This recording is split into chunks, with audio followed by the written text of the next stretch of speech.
Introducing first, from Staten Island, New York, this is Chris Verrazano. This is Jason Perry and Sweet Bobby G, and right here we have a very, very special guest, a former WWE superstar, and I'm gonna put down some trivia for you, Pete Sanchez.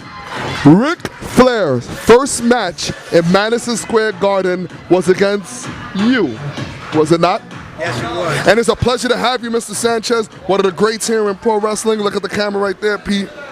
How are you doing tonight? Very good, and let me tell you, it's nothing but a pleasure for me to be here watching these young superstars of the future. I've been friends with Johnny Rodz for many years. And I tell you what, I mean, I watch these youngsters here, I get so charged up, I want to talk to Johnny about teaming up with me and go after these guys. You know? Hey, that would be tremendous.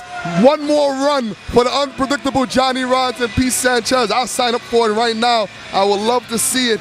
And Pete, what was it like to be a WWE superstar? Back way before the WrestleMania, you were one of the pioneers of the business. Well, yeah, I was. Flex, Johnny Watts and myself and other guys were the pioneers of the business. I've watched it. I've seen it change over the years and all, but I still say our era with Johnny Watts and myself, that was the era for professional wrestling. Yes, as far as respectability goes and all, that's how I feel. You know what I mean? You know. Yes, because without you guys, there will be no fireworks, there will be no movies, there will be no Raw, SmackDown, and all that. And thank you, Mr. Sanchez. I hope you enjoy your time here tonight. Thank you very much. I'd like to say one more thing before I depart from here. Like, do you have a wrestling partner? Me? Yes, you. I got my man right here, Sweet Bobby G. Johnny Watts and Sanchez are around, bro. So you know what I mean? Oh, I don't know if you guys are ready for that. I don't know about that, Pete. Well, we'll take a shot. Oh, wait. Pete Sanchez challenging the Oreo Express with Johnny Rodz. I got to tell you one thing, though. Pete Sanchez, very modest. He's wrestled all over the world in WWC and the WWE. He was a hell of a competitor. I remember him when I was growing up. But remember that, Pete Sanchez. I remember you when I was growing up. Don't be too quick to get in the ring with me. Thank you. And here we go. It is the return of Chris Minyon here to WW, taking on Chris Verrazano. And Chris Verrazano coming off earlier in the night, the shocking ending of the Rick Cataldo Mikey Firezone match.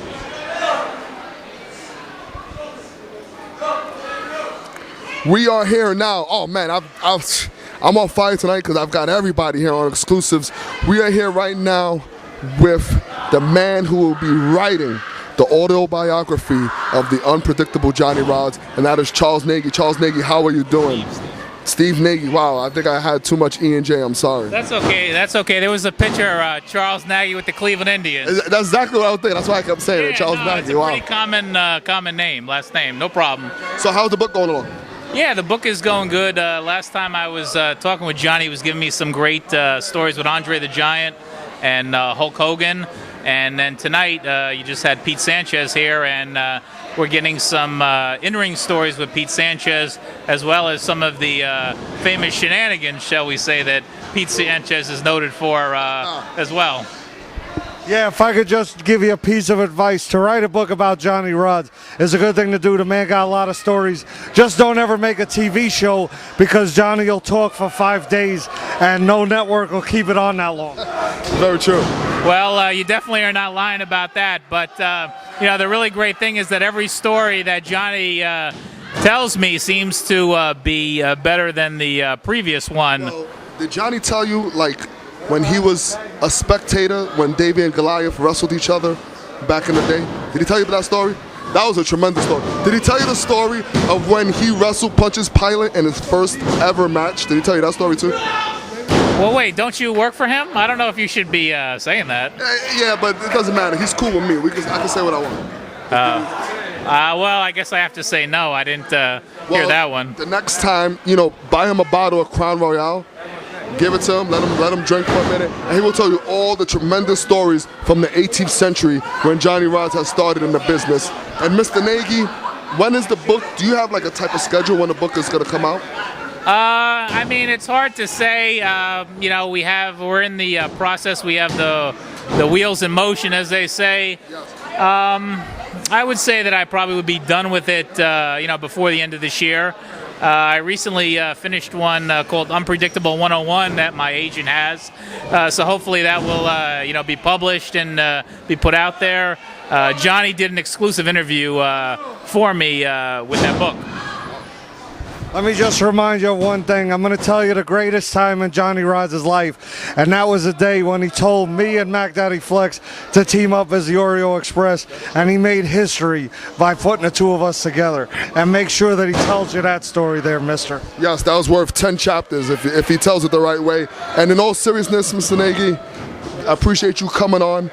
And hopefully, I'm not even going to say hopefully, Johnny Rodz is one of the greats in the history of wrestling. And I know the book is going to be outstanding. And I know that you're going to do a good job. And we'll be seeing more of you. Thanks a lot, Mr. Nagy. All right. Thanks for your time. Thank you. Thank you. And now we are here back to the match where we have, whoa, Verrazano. Verrazano, James, sit down for a minute. Verrazano consistently falls into men. What is the problem? Well, Verrazano has to keep his footing about and forget about falling into men. What is this? That's a fall into a man there, but that's a cover. Who is that? What the hell? Oh my God. What was that? Mikey Firezone just kicked his partner in the head. You see? I mean, we've been having some interviews during this match. It has been a great match. Chris Minyon and Chris Verrazano should always be a great match. And the referee went down and Mikey Firezone took control and took out his own partner. And he's actually there waiting, stalking his partner. Oh, it seems. And Chris Verrazano still has some gas left in the tank, as they say. It seems Firezone had enough. He had enough of the games that Verrazano and Rick Cataldo was playing, and he took matters into his own hands. It's amazing how Verrazano ignored that betrayal by his partner and his friend to try to come out on top in this matchup. Tells you something about the competition here in WUW. Well, Verrazano's definitely in with the toughest chest of his career because Chris Minyon is back. He looks in the best shape of his career, and we all know the history of Chris Minyon here in WW. And if Verrazano could somehow pull a victory, do you not know the feather in the cap for Chris Verrazano that would be? Not only a feather in a cap, it'll be the whole damn cap. And that's where he looks like he's headed right now after that spinning heel kick. I tell you what, Verrazano's put on an impressive showing here against Chris Minyon, Bobby. I'm telling you, I thought Chris Verrazano was actually out after that kick by his own partner. I can't believe that he's not going after Mikey Firezone. He's just staying on Chris Minyon. Right now, I'd be interested in the guy that tried to take my victory, kick me in the head. Well, he's obviously distracted. He wants to. Whoa! Oh, jeez. Oh! Oh, come roll into a German. That'll be over. And it's over. The experience of Chris Minyon took over, and the unbelievable effect of Mikey Firezone getting involved in this match, where it seems Mikey Firezone has definitely had what the hell? It's Cataldo and Firezone again. Another cat fight here in WW. I really don't think that Chris Verrazano is going to try to block this.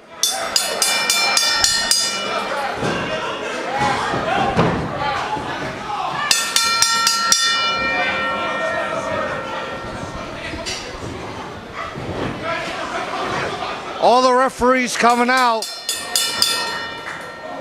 Chris Verrazano getting in the middle. Oh! And Mikey Firezone did it again. He kicked his own partner, and there goes Rick Cataldo. What is up with these referees?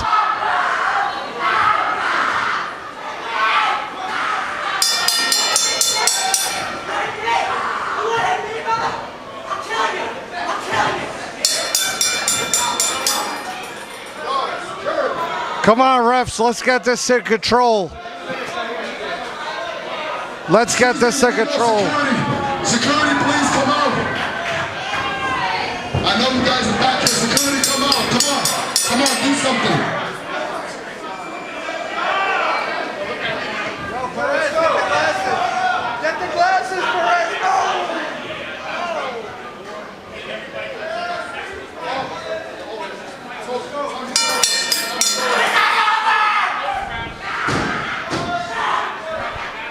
Rick Cataldo's having a temper tantrum in the ring right now.